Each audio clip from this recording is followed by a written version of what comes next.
your willpower. Believe me, I'm a big fan of positive thinking. I really am. But I'm not a fan of delusion. Once you select a healthy diet and exercise plan, it's all about sticking to it. And that is willpower, baby. It's mental toughness. As you move through the various stages of your program, at some point you'll find yourself thinking about cheating when you see an advertisement with some guy telling you that being fat isn't your fault. Isn't your fault? Does this sound like objective reality, or does it sound like delusion? Of course it's your fault. Did someone else come over and stuff donuts and milk duds down your throat? Don't lose your willpower by letting some middle-class thinker trying to sell you some miracle cure let you off the hook. You got fat, and it's all your fault. A lot of us did. So what? Get over it, move on, drop the weight. End of story. Get tough with yourself and embrace your willpower. Fat loser tool number 6, grow up.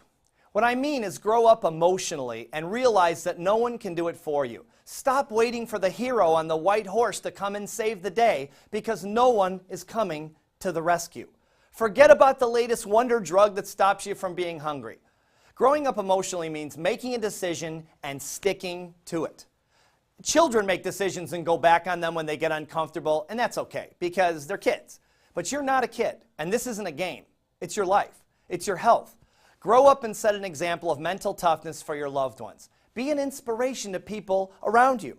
You know, we're all living in crazy times, and people need role models more than ever.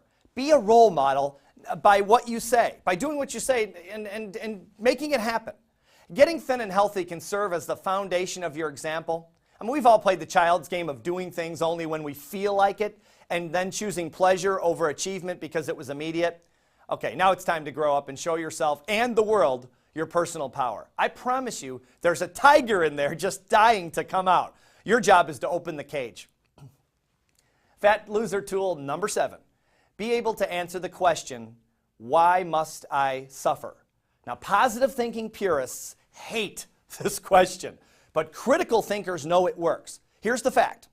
Whenever the human brain experiences physical or mental pain, it asks itself this question, why must I suffer? And if the answer doesn't come back strong and clear, the brain will try to figure out how to escape the pain. It's a survival mechanism that serves us most of the time.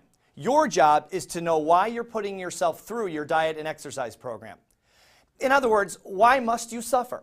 Again, this drives the positive thinking purists nuts because they tell us that suffering is unnecessary in the weight loss process. Really? Have you ever run out of food on your diet before you've run out of day and you're still hungry? Have you ever sat and watched your friends pig out on pizza while you're eating something you normally feed to rabbits and small birds? Have you ever just wanted something meaty to eat but held back and to stick to your program?